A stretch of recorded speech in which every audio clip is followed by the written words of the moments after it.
Okay then gang, so now we've made the login and register pages, we've set up an Appwrite project for the backend, and we've also set up the Appwrite SDK in the application in this lib folder right here. So now we're at the point where we can kind of start hooking everything up together so that when a user submits the register form, we use the Appwrite SDK to register that user and log them in. We also need a way for this React Native application to store the user state as well, so that when a user is logged in, the application pages have access to that logged in user through maybe some kind of global user state, which could be an object that contains things like their email address as a property. When they're not logged in, that user state could be null to signify that. So the way we're going to tie all of this together so that all the pages within the application can access the current user state and can maybe manipulate the state through actions like logging the user in or logging them out is by using React context and a custom hook to access that context. Now, for those not familiar with context and hooks in React at all, I would highly recommend you check out my React hooks course first of all, or at least read about context and hooks on the React documentation. So links to both of those things are going to be down below the video. So then the first thing I'm going to do is make a new folder in the root of this application called context. And then any context we make in the future, like the user one in a moment, we're going to put inside this folder. So then let's do that. Let's make a new file called user context.jsx, and we're going to place that inside this folder. Now inside this file, we need to make the user context itself. And to do that, we need to import a function called create context from React.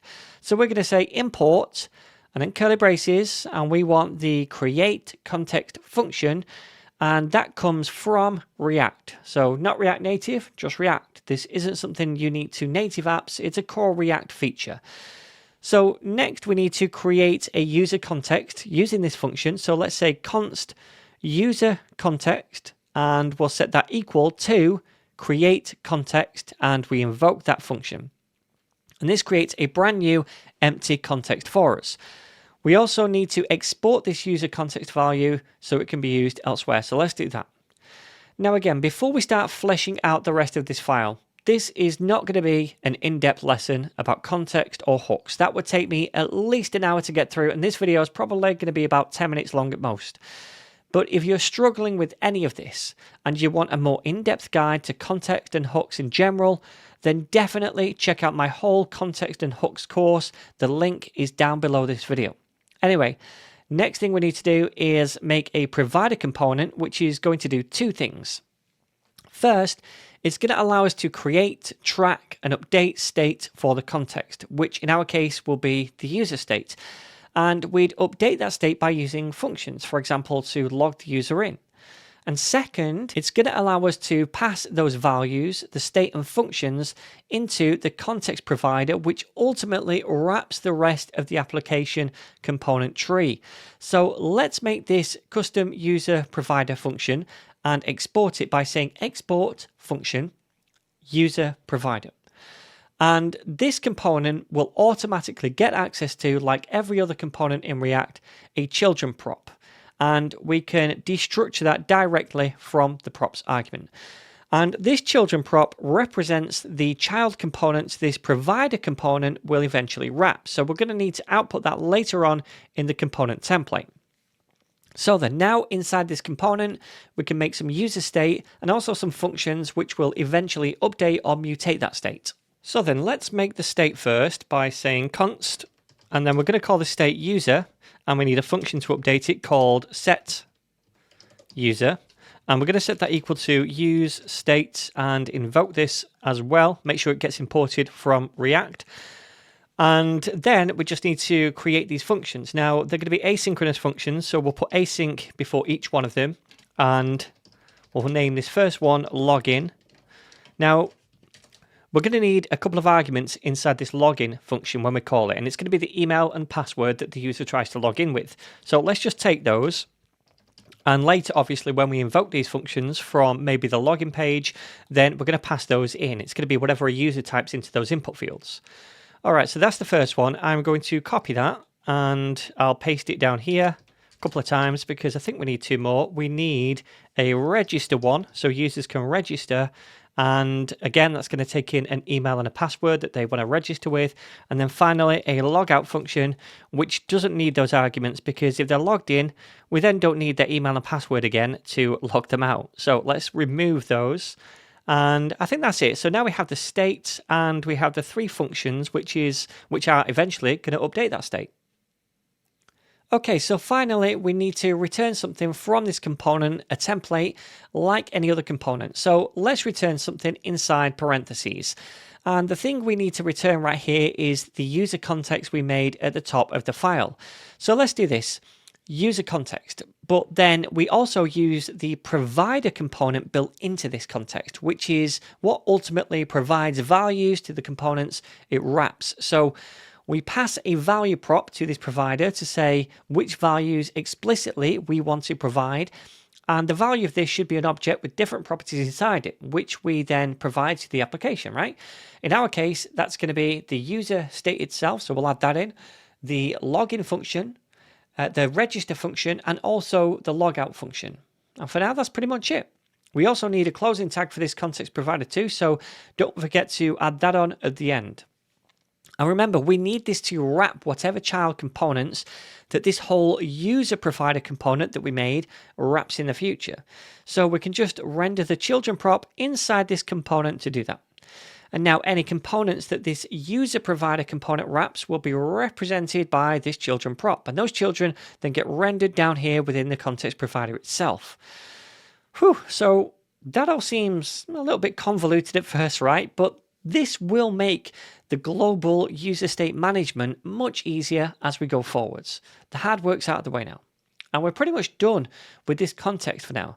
We can go ahead and wrap this user provider around the rest of the application so that these values can then be accessed within it. So to do that, we're going to head to the root layout file, and instead of a fragment wrapping the stack component, we're going to change this to be the user provider component that we just made. And also make sure that this gets imported as well.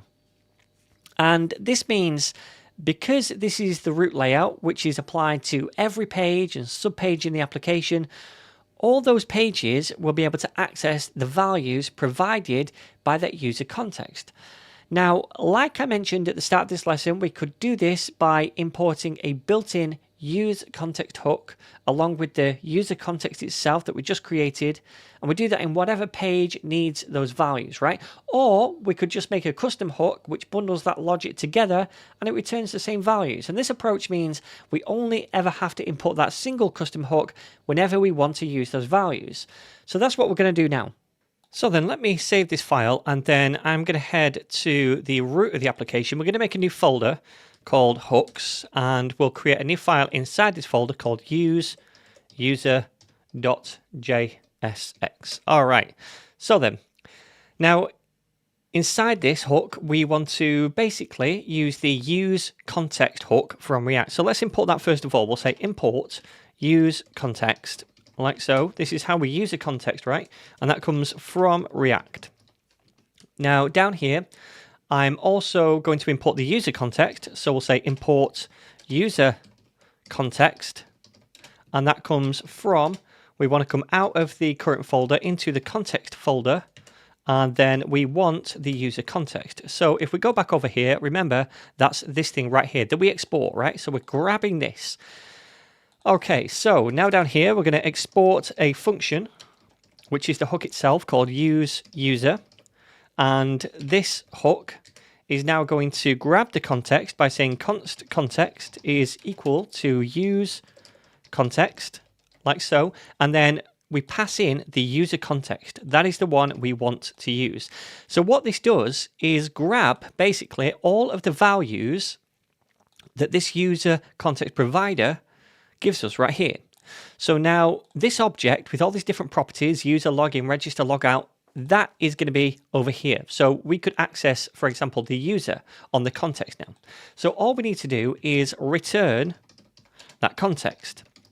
And another thing I like to do is check if we don't have the context, because if we try to use this hook, for example, outside of the user provider, which we're not going to do because this wraps the entire application. But say you just wrapped a certain part of your application with this user provider, right? If we try to use this hook, use user outside of that tree, that component tree, then this context wouldn't be able to be used. And then this would cause this line of code, this error to be thrown, right? So it would give us back an error to say, look, this hook must be used within a user provider component. So that's just a line of code I like to add. So now we have this hook and we can go and try using it inside the login component. So let's do that. I'm going to come down here and I will say const, and I'm going to destructure just the user value from, oops, let's spell this correctly, const, not cons. And we'll grab that from the user hook, which I'm going to click on here to import. So this thing, let's bring it up here. All right. And then I'm just going to log that out down here. So I'll say console.log and I'll say current user.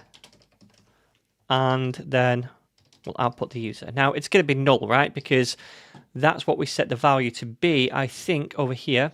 Okay, we didn't give this an initial value. Let's say this is null to begin with, right? So until we log in the future, the user is always going to be null. We're not changing it. So that's what the value is going to be when we log it out to the console. So let's try this. I'm going to open the terminal and I'm going to scroll right down. I'll go to the login page and then I will just try logging in. And we can see, look, the current user is undefined, right? So we know that this is working. We're grabbing the user. Oh, in fact, no, it's not working because we didn't invoke that hook. So let's save that again because it should be null, not undefined. All right, so let's try this again. I'm going to try logging in. There we go. We're getting null now. Awesome. So this is all working. We have now a context set up to kind of track the user state, and we have functions ready to flesh out, which is going to interact with the Appwrite service. And when we get a response from that service, we can update this state. And when that state updates, we're going to be able to access that user value throughout the application.